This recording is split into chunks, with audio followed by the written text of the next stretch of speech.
570 জন শিল্পী আছে, কিন্তু কাজ করে কয়জন সারা বছর ব্যাপী? সারা বছর যেন এফডিসিতে কাজ থাকে, সবাই যেন কাজ করতে পারে। সারা বছর জুড়ে 3-4টা ছবি করব, যাতে সব শিল্পীর কর্মসংস্থান হয়। আমরা অনেক বেশি কথা বলি, কিন্তু আমরা কাজ কম করি।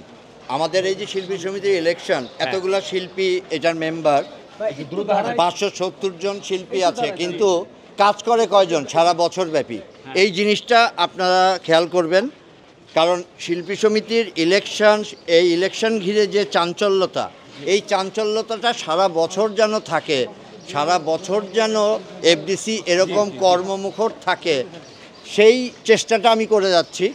আমি চেষ্টা করতেছি সারা বছর যেন এফডিসিতে কাজ থাকে, সবাই যেন কাজ করতে পারে, ইকুয়ালি যেন সব শিল্পীরই কাজের সংস্থান হয়। তো এই লক্ষ্যে কাজ করতেছি। দেখা যাক সামনের দিনে আরও কাজ করা সম্ভব কি না। আমি বড় বাজেটের ছবি করেছি এখন পর্যন্ত। এখন চিন্তা করতেছি কিছু ছোট ছোট বাজেটেরও ছবি কাজ করব, যেগুলো সারা বছর জুড়ে কাজ করব। সারা বছর জুড়ে 3-4টা ছবি করব, যাতে সব শিল্পীর কর্মসংস্থান হয়।